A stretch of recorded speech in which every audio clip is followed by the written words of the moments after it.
Meus amados irmãos, depois de um mês de programações e mensagens especiais voltadas aí para o contexto atual nosso, contexto da família, nós nos voltamos novamente para o livro de Eclesiastes. Então eu convido você a abrir a palavra de Deus, a sua Bíblia, no livro de Eclesiastes capítulo 4. Nós retomaremos de onde nós paramos. Eclesiastes 4, versículo 13 a 16. Eclesiastes 4, 13 a 16, eu farei a leitura na NVI.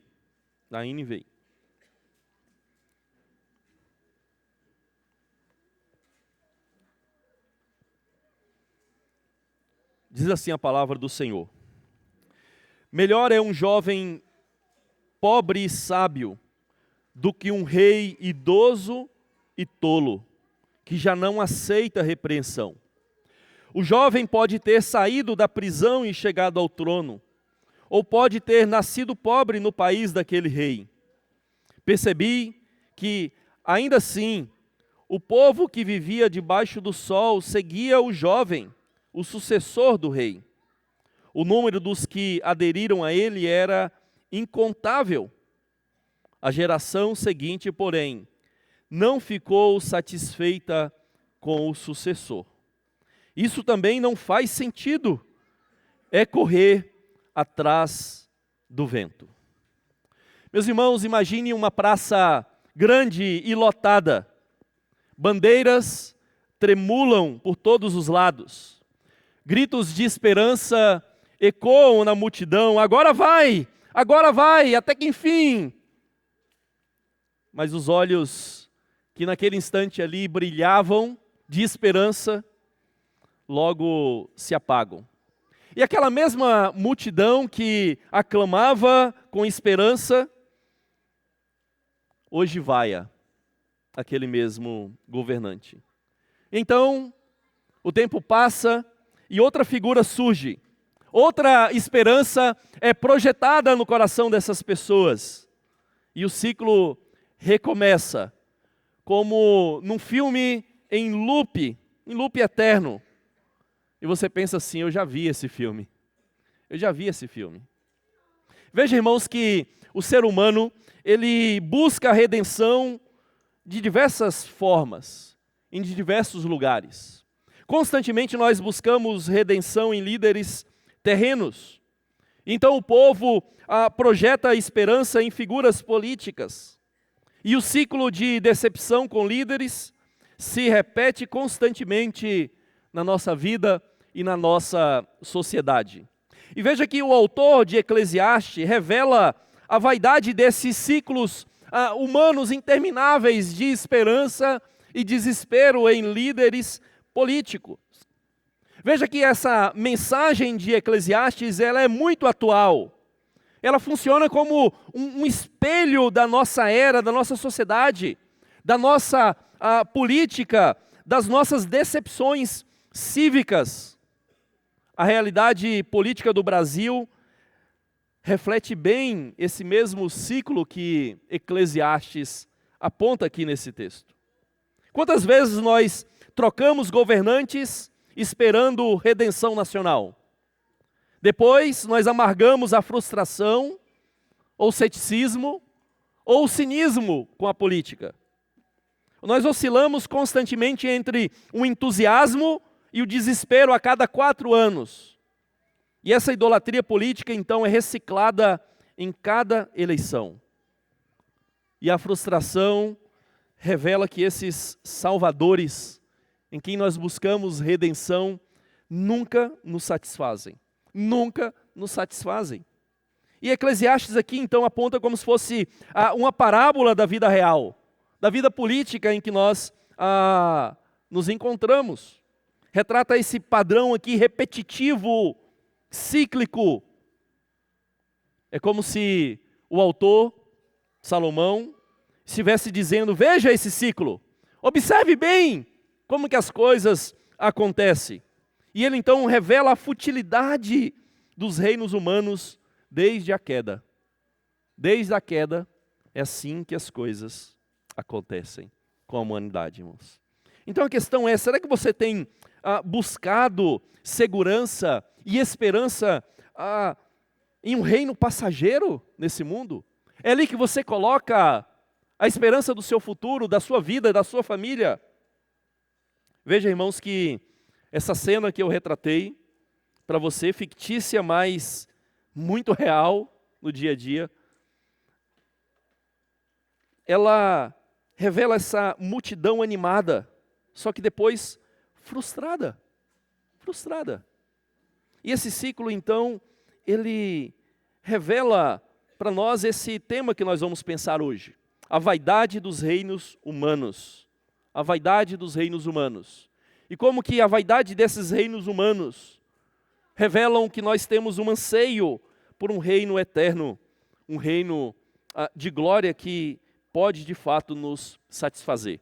É importante a gente observar, irmãos, que o contexto desse texto que nós lemos específico, no versículo 13 a 16, ele está num contexto sobre a vaidade das estruturas sociais humanas.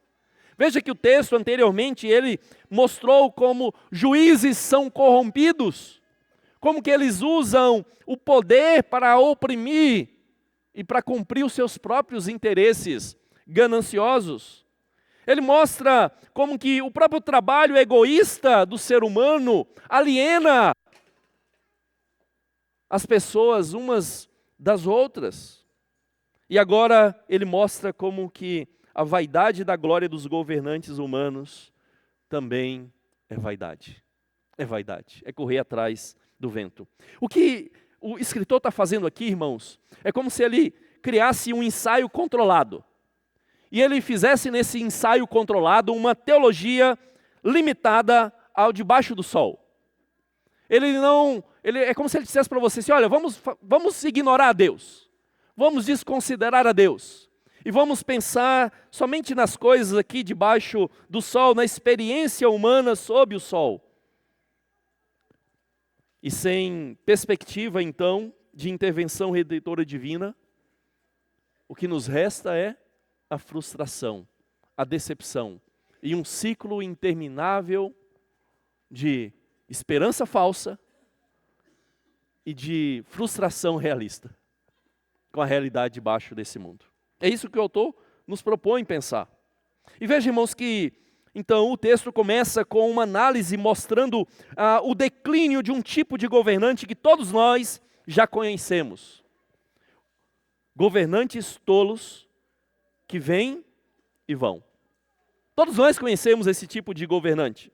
O texto diz claramente aí, melhor é o jovem pobre e sábio do que o rei velho e insensato, que já não se deixa admoestar. Veja que o texto está mostrando, irmãos, que a sabedoria é mais valiosa do que o status ou a idade cronológica da pessoa. Que melhor é esse jovem que é pobre e sábio. E ele está mostrando aqui uma realidade que é subvertida. Ele está mostrando as expectativas sociais sendo revertidas ou subvertidas. Porque você espera que uma pessoa idosa, um rei idoso, ele seja sábio pela sua própria experiência e tempo de vida. Ele já viveu muita coisa. Ele sabe como as coisas funcionam. Mas veja que o texto retrata que onde você esperava a sabedoria, você não encontra essa sabedoria. Mas você encontra no jovem, que naturalmente você não espera ser a fonte de sabedoria, porque os jovens são naturalmente inexperientes. Ele mostra aí que esse velho insensato, ele não aceita advertência, ele não aceita conselho, ele não aceita exortação. E aqui ele está denunciando o orgulho senil de muitas pessoas. De muitos de nós aqui, inclusive. De muitos governantes por aí afora. Veja, irmãos, que ele mostra um rei que é inflexível, mostrando essa rigidez, quem sabe, uma rigidez institucional e a decadência do poder oficial. Veja que esse rei, ele resiste então à correção. Às vezes é cercado de bajuladores para concordar com tudo que ele faz. E qualquer um que destoa dos demais conselheiros é automaticamente rejeitado e ignorado. A sua liderança é vazia de sabedoria e é marcada aqui pelo orgulho. Porque o texto está mostrando para nós que o poder sem humildade degenera com o tempo. Se não houver humildade, se não houver verdadeira sabedoria, o que nos resta é a degeneração. E a gente vê isso em muitos momentos da história. Nós vemos isso na história bíblica. Você vê Roboão, por exemplo, que recusou o conselho dos anciãos e dividiu o reino. Veja que Roboão não era um idoso, obviamente. E ali o texto mostra justamente como que ele combinou a juventude com a arrogância. Uma bomba pronta para estourar. E a sua insensatez teve consequências graves para a história de Israel. Você vê o exemplo do próprio Salomão, já idoso, no fim da sua vida, que se entrega à obstinação, como está lá em 1 Reis, capítulo 11. E ele se apega ao poder e abandona a sabedoria do Senhor e segue o seu próprio coração tolo. Quem sabe Salomão esteja pensando justamente dele. Como ele agiu de maneira tola no final da sua vida. E veja, irmãos, que isso é muito relevante atualmente. Porque muitos líderes modernos, eles perpetuam erros e mais erros por puro orgulho pessoal. Porque não querem, como nós dizemos, dar o braço a torcer. Se apegam ao cargo e rejeitam conselhos e acabam causando destruição de nações inteiras. Mas você acha que é só governantes humanos, políticos que fazem isso? Irmãos, lembra quando Deus criou o ser humano? Deus criou o ser humano, o colocou no jardim, e o que ele disse para o ser humano? Que era para o cultivar e guardar. Que era para dominar a terra e sujeitá-la. Deus nos colocou com a função de reis sobre a criação, para gerirmos a criação, para governarmos a criação. Então nós fomos criados e colocados para governar a terra. É o que nós chamamos de mandato cultural. E dentro desse mandato cultural, e junto com esse mandato cultural, melhor dizendo, nós temos um mandato social, de nos relacionarmos uns com os outros. E dentro desse relacionamento uns com os outros, existe a hierarquia, a autoridade, por exemplo, começando dos pais sobre os filhos, onde Adão é colocado para ser o cabeça de Eva, governar a sua família, dirigir a sua casa. Da mesma forma nós. A queda não anulou isso. O que a queda fez foi transtornar tudo isso. Então será que nós também não temos sido governantes tolos que não ouvem conselhos? Será que nós também não temos destruído as nossas casas, as nossas famílias, por causa da nossa tolice em governar a nossa casa? Será que nós não temos destruído também pela nossa tolice e a nossa falta de sabedoria em gerir os recursos financeiros que Deus nos dá e não temos prejudicado também a nossa família? Veja, é muito fácil a gente despersonalizar o texto e olharmos só para quem está no governo do Brasil. E não percebermos que as coisas começam daqui de baixo. As coisas começam na nossa casa.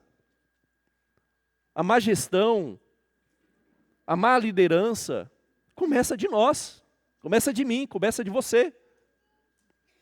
A irresponsabilidade fiscal e financeira começa de você. Quando você não faz bom uso, um uso sábio dos recursos que Deus te dá. Porque você foi colocado como Deus, como gerente, regente, vice-regente, como muitos dizem, da criação dele. E você não tem, às vezes, feito uso sábio de tudo aquilo que Deus te deu. Então, líderes espirituais e pais precisam ouvir essas advertências. E observe que a idade não garante sabedoria. Muitas vezes a idade traz arrogância, porque a pessoa pensa, porque eu já vivi muito, eu sei como as coisas funcionam. E não busca um conselho. Não busca um conselho. Não ouvem os outros. Às vezes não ouvem, de fato, jovens que acabam tendo, sim, uma sabedoria que não veio pela idade, mas veio pela palavra de Deus. Ela é a fonte verdadeira de sabedoria, não é a idade que nos dá sabedoria, mas uma idade alimentada constantemente, lapidada pela palavra de Deus, sim, ela acumula com os anos muita sabedoria da parte do Senhor. Então, entenda que o orgulho, ele bloqueia a escuta e ele é o princípio do nosso declínio. Então, a minha pergunta para você é, você ainda ouve admoestações? Você ouve exortações? Ou você não ouve mais ninguém? E se você não ouve mais ninguém, você já começou a sua ruína. Perceba que esse rei velho, ele tornou-se como um jarro tampado. E um jarro tampado, ele não deixa nenhum conselho entrar e nenhuma sabedoria sai dele. É assim. Nenhum conselho entra, nenhuma sabedoria sai. Mas nem todos os líderes, irmãos, eles são líderes tolos. Há os que, de fato, governam com sabedoria. E ainda assim, mesmo os sábios também vêm e vão. Essa é a segunda lição aqui desse texto para nós. Governantes sábios vêm e vão. Veja que o texto vai contrastar esse velho tolo com um jovem sábio. Melhor é um jovem pobre e sábio do que um rei idoso e tolo, que já não aceita a repreensão. O jovem pode ter saído da prisão e chegado ao trono, ou pode ter nascido pobre no país daquele rei. Percebi ainda assim que o povo que vivia debaixo do sol seguia o jovem, o sucessor do rei. Veja, irmãos, que então esse jovem sábio, ele sobe ao poder com sabedoria, não com base no status, não com base no seu nobre nascimento. Ele é descrito como pobre. Quem sabe, o texto não diz qual a intenção do autor aqui. Quem sabe ele tenha sido injustiçado e tenha ido parar na prisão. Mas o fato é que, com o tempo, ele ascende ao poder. Ele conquista corações da população, os corações da população por um tempo. Só que o texto vai mostrar que isso não é permanente. Agora a questão para nós aqui é: quem que é esse jovem? Será que esse jovem aqui é uma alusão a alguma história real, um personagem real? Ou é uma história meramente simbólica? E muitos, ao longo da igreja ou da história de Israel, tentaram identificar quem é esse jovem que começou pobre, que saiu da prisão e foi parar no poder. Alguns, por exemplo, podem imaginar José, é óbvio. Ele foi elevado da prisão ao trono do Egito, somente abaixo de Faraó. Ele foi injustamente preso, depois ele foi elevado acima do trono do Egito. E a sua sabedoria, com a sua sabedoria, muitas pessoas foram salvas da fome e da morte. Mas um novo faraó se levantou, e o povo se esqueceu dele, como está registrado lá em Êxodo. E o império humano, irmãos, de fato, ele acaba se esquecendo rapidamente dos seus melhores ídolos. Ou melhor, seus melhores líderes, desculpem. É assim que acontece. Ele foi esquecido. Ou você pode pensar também em Davi. Davi saiu do pasto para o trono por ação divina. Ele era o filho improvável a ser escolhido para reinar em Israel. E a história dele mostra como Deus exalta quem ele deseja. Como que ele é capaz de tirar dos menores e colocar nos lugares mais elevados. exaltar os humildes e rebaixar os orgulhosos. Ainda assim, mesmo que Davi tenha feito isso, o reino que ele construiu, por fim, acabou passando. Foi sucedido por outros governantes, e governantes que nem sempre foram sábios, como seu próprio filho Salomão, que começou bem, mas terminou muito mal. O que nós observamos, irmãos, é que mesmo os melhores reis, eles são apenas sombra. São apenas sombra que passa. A sombra que passa. E veja então que o texto inicia mostrando para a gente que a sabedoria de fato é melhor do que a tolice. Diversas vezes o escritor de Eclesiastes vai mostrar isso, a sabedoria é melhor do que a tolice. Sempre será melhor do que a tolice. Só que a sabedoria aqui nesse mundo não garante as coisas. Não garante permanência. Não garante a resolução dos nossos maiores problemas aqui nesse mundo. Não traz uma solução definitiva. Como o escritor vai dizer, muitas vezes com o conhecimento você aumenta até mesmo o seu aborrecimento. Porque você tem conhecimento das coisas, mas você percebe que o seu conhecimento não resolve, no final das contas, tudo. Então você sabe do problema, você sabe de como as coisas poderiam ser boas, mas você não consegue fazer as coisas chegarem lá, nesse ponto. E a questão para nós, então, irmãos, é como que o nosso coração reage a todas essas coisas? Quem que de fato governa, rege, dirige o nosso coração? Você tem colocado esperança demais em homens que vão te decepcionar?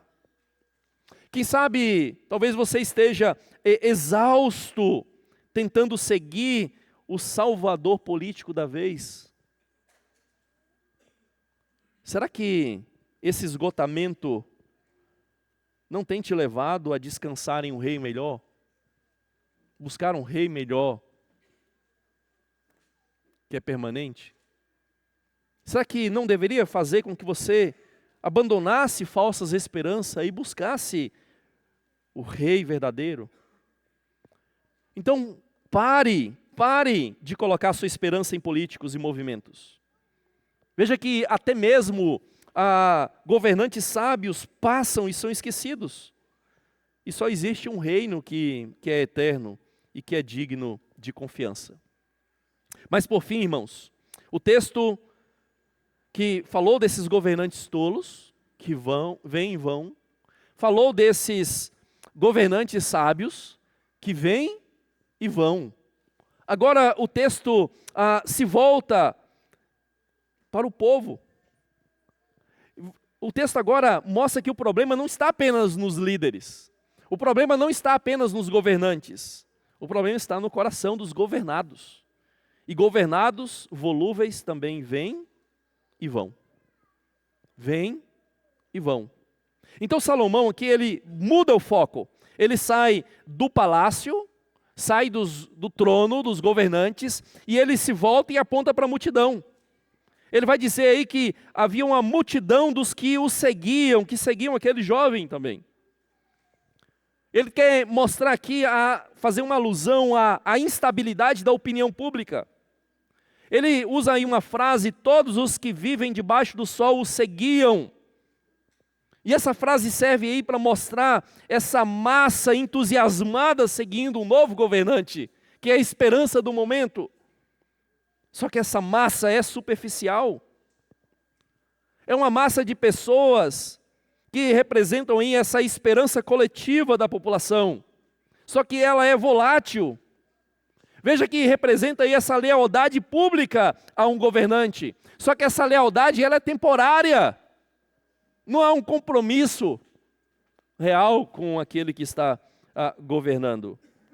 E o fato é, irmãos, que a aclamação popular é como a névoa em movimento. Ela muda com o vento. O vento leva ela para onde quer. E ela não tem constância. Assim é a realidade da população. Assim é a nossa realidade como população. Ou nós não somos população, irmãos? Somos. E nós precisamos reconhecer que o problema não está só lá em cima, está aqui embaixo. E nós que somos governados. E essa opinião pública, então, ela é instável, é frágil. A multidão, ela celebra hoje e rejeita amanhã. As pessoas trocam os seus ídolos políticos como trocam de uma peça de roupa. E o fato é que o povo, nós não temos memória. E sem memória, irmãos, não há sabedoria. Porque se a gente esquece rápido, e costuma-se dizer isso no meio político, como que o povo esquece rápido, e aquele que foi desonesto no passado, de repente ele assume novamente a liderança de um país, de um estado, de uma cidade. Por quê? Porque temos memória curta. E sem memória, não há sabedoria. Porque a população é assim. A população é assim. E veja, irmãos, lembre-se da mudança da multidão em relação a Jesus. Você se lembra daquela cena? No primeiro dia da semana,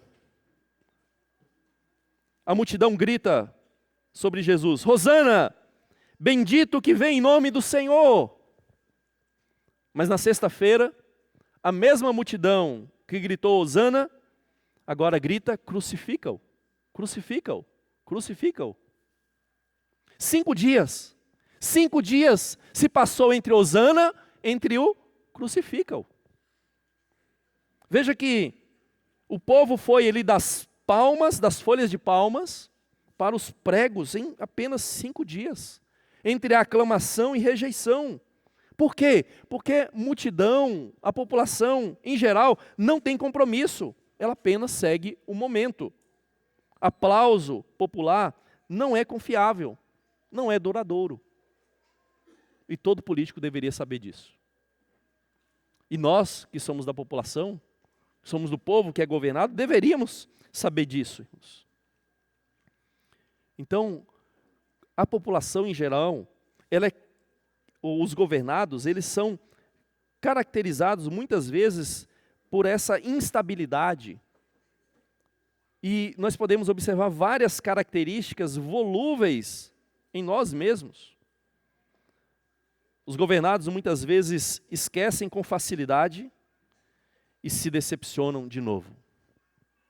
Colocamos a confiança no governante, colocamos a esperança nele e depois, decepção de novo. Decepção de novo. Porque nos esquecemos com muita facilidade. E nós mudamos de ídolo, ou podemos dizer, mudamos de mito, como quem troca de roupa. Como quem troca de roupa. Sempre vai ter um outro para a gente colocar a nossa esperança de maneira indevida. Então a questão, irmãos, é como evitar essa idolatria ou esse temor indevido a figuras públicas. Como que nós podemos fazer isso? Como agir da maneira correta? Será que você tem moldado a sua identidade e a sua fé, muitas vezes pela aprovação dos outros, das outras pessoas? Será que você tem medo de ser rejeitado por não seguir a multidão? Quando a multidão aclama esse ou aquele governante, e você se sente pressionado, e por temor de homens você acaba aderindo à multidão e aceitando as consequências inevitáveis disso, que é uma falsa esperança e no momento uma frustração realista depois. É o que acontece, inevitavelmente. E nós, irmãos, como líderes na igreja, como que nós lidamos como liderança com o esquecimento e a ingratidão? Veja que o texto, de certa forma, ele está descrevendo aí que esse jovem e bom governante, que inicialmente foi aclamado, depois foi rejeitado, ele foi esquecido. Isso pode acontecer conosco também, na própria liderança da igreja. E como é que você lida com isso no seu coração? Como é que eu lido com isso? Nós sabemos que vamos passar um dia, né? Não vamos estar mais aqui na igreja como líderes. E não sabemos como é que vai ser a igreja daqui a um tempo. Só o Senhor Deus sabe. A igreja pode estar muito melhor no futuro ou muito pior. Muito pior. E nós passaremos. Por quê? Porque todos os governantes, no final das contas, eles passam. Então a grande questão para nós, irmãos, diante disso é: como que nós vivemos como povo que é governado, tanto civilmente como espiritualmente? Deixa eu fazer uma outra pergunta. Você vive como um fã de Cristo ou como um discípulo fiel de Cristo? Porque o fã é como a multidão, histérica, que não pensa, que não entende o que está fazendo ali. Ela grita conforme a manada. É assim que o fã é uma tiete. Só que fãs não são discípulos. Fãs abandonam o mestre ao primeiro sinal de frustração. Ao primeiro sinal de decepção, que não atendeu à sua expectativa. Como que você crê que as coisas precisam ser governadas e dirigidas? Você abandona. Você muda o seu objeto de adoração. Então a questão é: você é um fã de Cristo ou você é um discípulo de Cristo? E eu espero que você possa dizer: eu sou um discípulo. E eu sei em quem tenho crido. E eu sei a quem eu estou seguindo. Então, irmãos, quando nós olhamos para tudo isso aqui no texto, e quando nós colocamos esses três relatos lado a lado, do rei tolo, do rei sábio, da multidão inconstante, veja que uma verdade grita e vem à tona no texto. Governantes tolos vêm e vão. Governantes sábios vêm e vão. Governados volúveis vêm e vão. Todos passam como a neblina diante do sol. E eu sei que isso, você pode dizer, soa como uma ladainha repetitiva e enfadonha. Vêm e vão, vêm e vão, vêm e vão. Só que isso é de propósito. É de propósito, irmão, que está aí. Porque o nosso problema, o seu problema e o meu, não é novidade. O nosso problema é falta de memória. Falta de memória. Do óbvio que sempre acontece. E essa cena aqui, ela se repete em todas as esferas humanas. Nas monarquias antigas, nos palanques modernos, nas empresas multinacionais, nas igrejas, nas famílias. É assim que as coisas acontecem, corriqueiramente. E esse ciclo aí de ascensão, de queda, ele vai ecoando através do tempo e todos passam como a neblina de manhã diante do sol, irmãos. E Eclesiastes aqui, ele não está querendo apenas narrar esse ciclo interminável da história. Ele está nos confrontando com uma questão existencial. A questão é: você está construindo a sua esperança sobre um reino passageiro? De governantes humanos passageiros? Será que as suas emoções, elas estão oscilando entre ou conforme os ciclos políticos e econômicos do nosso país ou do nosso mundo? É assim que tem sido as suas emoções, oscilando entre um e outro? Você tem se frustrado com líderes ou sistemas humanos? Então observe que esse texto é como se fosse um banho de água fria para acordá-lo da ilusão. Veja que não é pessimismo, irmãos.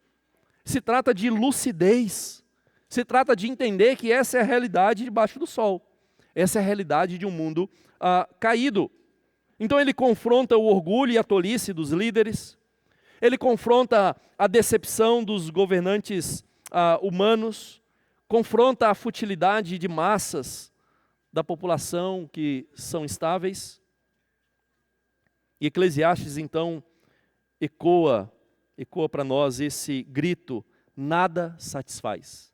Nada permanece. Nada satisfaz. Nada permanece.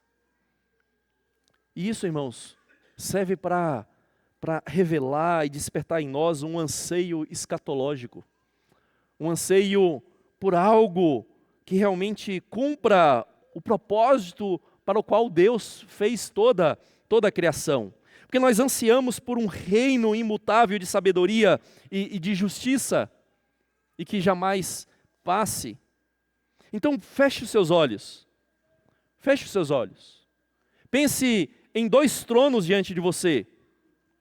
Um trono é de ouro brilhante, mas ele está rachado, está coberto de poeira, envelhecido, e o tempo está corroendo esse trono.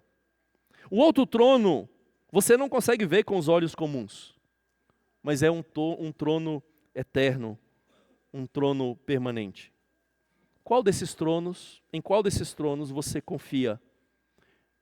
Em qual desses tronos você coloca a sua dependência? No que cai com o tempo ou naquele que permanece para sempre?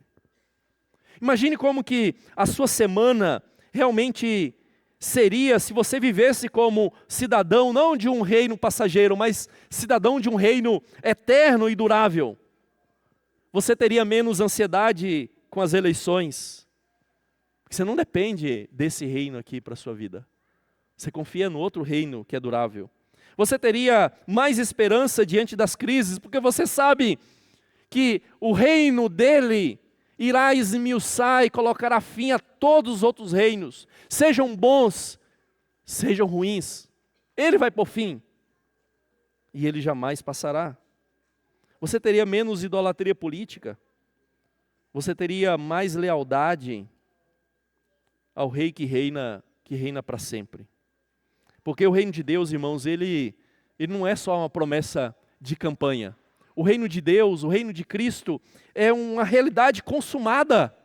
Consumada quando Cristo morreu, ressuscitou e foi entronizado à destra do Pai. É uma realidade consumada e que está atuando na história e está conduzindo a história para o seu momento final. Então o que Eclesiastes nos faz, irmãos, é um convite honesto para largarmos as nossas ilusões. Então largue as ilusões e esperanças falsas de messianismos políticos e sociais.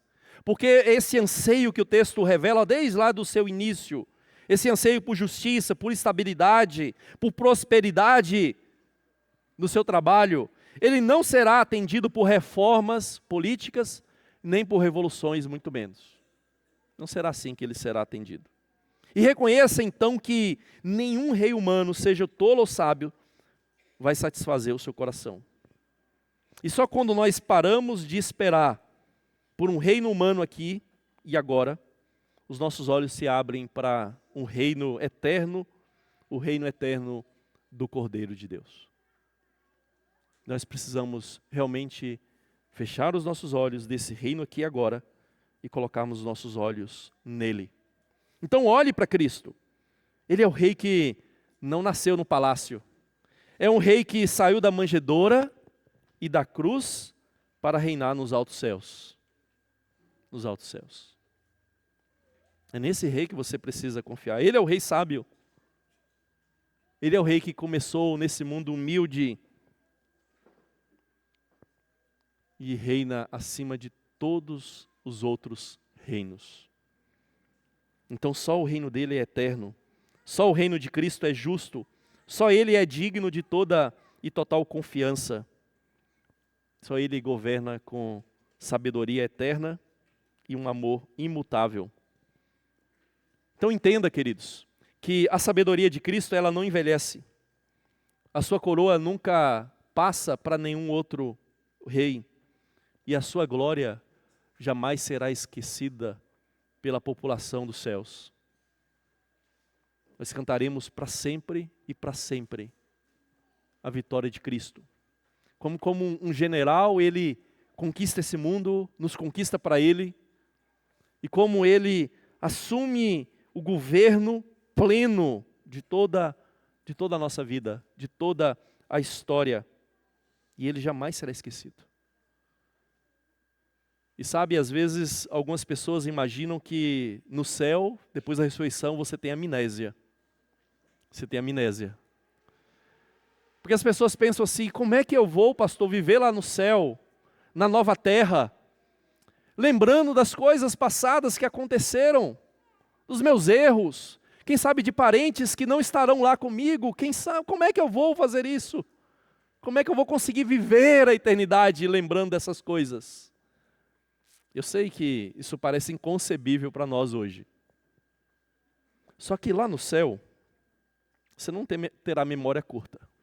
Porque se você tivesse a sua memória apagada, você jamais poderia louvar a Cristo pela sua redenção. Porque Ele morreu na cruz por você. Você teria isso apagado da sua mente. Como é que você iria adorar o Cordeiro de Deus? Você não conseguiria. Se você não se lembrasse, ao menos de algo, de como foi a sua vida nesse mundo quebrado, como é que você iria exaltá-lo lá?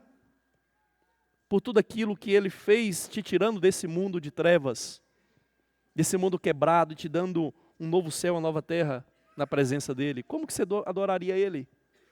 O fato é que lá, a sua memória, ela será usada e aperfeiçoada da maneira correta. Você conseguirá lembrar-se de tudo isso. E você conseguirá aceitar e adorar o Senhor por tudo isso que aconteceu. Então você não vai ser uma população com memória curta, que se esquece dos feitos desse rei poderoso e sábio. Você se lembrará muito bem e da maneira mais viva possível para adorar e para exaltar a Ele. Então pare de confiar em ciclos frágeis do poder humano e fixe os seus olhos no Rei Eterno, cuja realiza jamais passará. Por isso, irmãos, que nós vamos ficar de pé nesse momento. E nós vamos